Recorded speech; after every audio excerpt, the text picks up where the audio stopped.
that's really good video. So yeah, I am gonna eat. So yeah. Oh, what's this?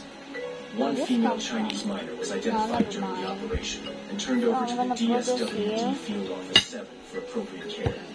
Authorities also identified a Chinese fugitive with fraud charges who was involved in operating the scam farm. A total of 16 foreign nationals and 1 Filipino were charged with qualified trafficking in persons. Additionally, the NBI intercepted a Filipino who was found to have previously been employed as an admin assistant at Lucky South 99 in Porac, Pampanga. She explained that on June 3rd, 2024, prior to the raid at Lucky South 99, received a tip about the impending operation. She also disclosed that a team leader named Jordan informed her that she should accompany the team to Cebu if she wanted to receive her salary.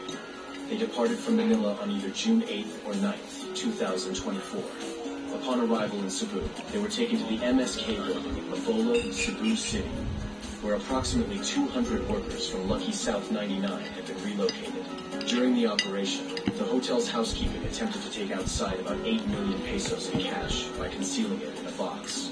The money was subsequently handed over to the custody of NBI SEPDO. The authorities discovered sanitary, fire safety, and business permits, along with a BIR registration certificate issued to Huayan Realties Inc. and Cyber Internet House Corp. Within the compound. These companies are suspected of being fronts to conceal scam operations conducted on the premises. Backtracking of records from the NBI Central Visayas, NBI Severo, revealed that their unit conducted an operation at the same resort on August 2nd, 2019, which resulted in the rescue of 34 Chinese women. These women had been lured from China with fraudulent offers of legitimate employment in a Philippine offshore gaming operation, but were subsequently forced into prostitution. 4 Chinese nationals were arrested for violating the Anti-Trafficking in Persons Act. Despite the significant operation, the resort continued to operate without interruption. On September 4th, 2024, 2 C-130 planes provided by the Armed Forces of the Philippines transported 168 foreign nationals to Manila. Upon arrival, they were taken to the detention facility of PAOCC, located in the Nasdaq building, Pasay City.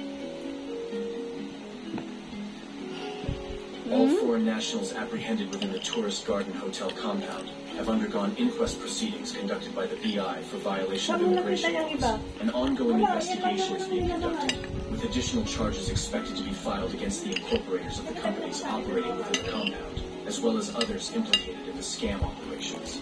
PAOCC Chairman, Executive Secretary Lucas Bersamin, issued a memorandum on September 4, 2024, directing AMLC to apply with the appropriate court for the issuance of a freeze order or provisional asset preservation order covering all assets of the raided hotel compound. Preparations are underway for the deportation of the apprehended foreign nationals, ensuring their return to their respective countries of origin. May I add, Madam Chair, that... Yes, Director. In addition dun sa may daan-daan palang dating POGO employees sa Porac, kina Ms. Cassie Leong at Luan Renbu na nag-relocate lang sa Cebu. In addition dun sa parang mga analog na money laundering, no? 8 billion pesos in cash na sinubukan nilang ilabas dyan sa POGO Hub sa Cebu. Ano pa po yung pinaka-notable para sa tao na naibunyag ng raid na ito? Yung isang kinasuhan po natin, si Ginong Xiaolong, is actually one of our persons of interest dun sa Lucky South 99. Siya po yung sinundan natin at sila po yung nauli natin at nakasuhan natin dito sa Lapu-Lapu. The inquest proceedings, meron ako tayong resolution. Arraignment will be on Monday. So we're just clarifying with the IACAT Region 7 if we would have to bring in all the individuals back to Lapu-Lapu for the arraignment because we brought to Manila all the foreign nationals, ma'am. Around 169 of them. Okay. Yung pangalan ng tao, Xiaolong? Xiaolong, yes ma'am. Nakainis, no? Malapit pa sa pangalan ng isang pagkain na masarap. Yes ma'am, naging biruan po namin yan. Yes, Diinan niyo siya sa kasong nakatulog. Yes ma'am, several witnesses have pointed to the man as one of the actual operators of Lucky South 99. Nakatakas po noong June 3. Yun nga po, babanggitin lang namin na nilipat po sila, actually 300 of them were from Clark International Airport to Lapu-Lapu. At 169 lamang po yung nakuha namin sapagkat yung ibang mga areas sa subject ng mission order nang pinasok po namin, walang mga tao. Siguro po nagpapahinga, lumabas and whatsoever. So, obviously, So many, Chair, honorable members of the Senate, meron pa kong ibang foreign nationals operating Oh my God, within so many. province of Cebu na kinakailangan pa po natin mahuli. Madam Chair,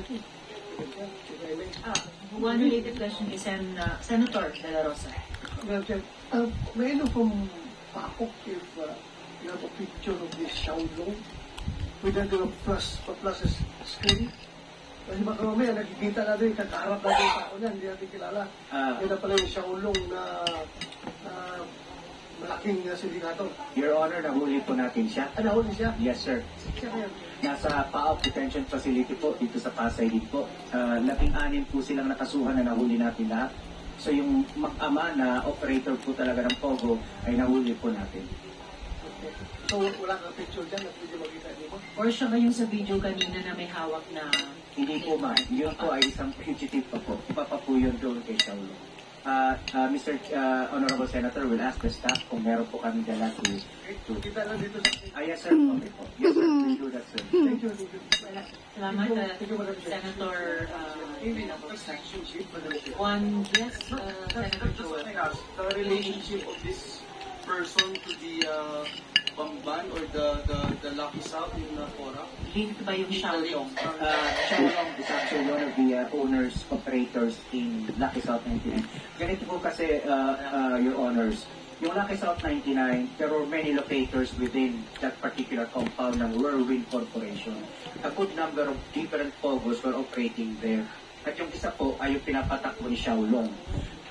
So nung nakatanggap po sila ng informasyon ng June 3, umalis na po sila. Quick question kay Miss Cassie Leong, Miss Cassandra. Kilala niyo po si Xiaolong? Okay, I'm done now. Look. Hindi po, Madam Chair. Paano po posible yon? Kasi binabanggit po si Xiaolong in connection pareho sa Lucky South 99 at sa Whirlwind Corporation. Mula sa simula, yun lamang yung sinasabi mong konektado ka.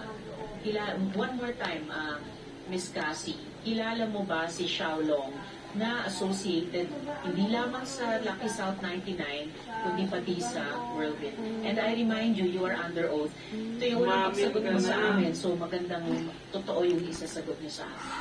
Kilala niyo ba si Xiaolong? No po, Madam Chair.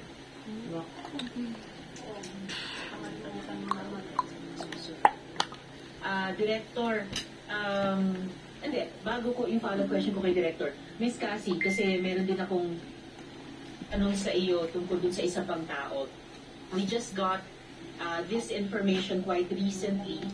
Alam mo ba na ang ninong mo, na si Duan Renwu, ay wanted fugitive sa China? Hindi yan alam. No po. Di ba? Ay, naku, sinungaling Pero ka no, kabata-bata niya si Duan Renwu. Balik kay... You want to say something else, Miss Cassie? Ano? Tapos na? On the mic, please. Aba! Wala po, Madam Chair. Di ba? Before I go back to the Director. Dito po ako makabuhay. So yeah. Hindi niya I gaano want nila this. and yung relationship niya. Soda? Kasi No, I don't like.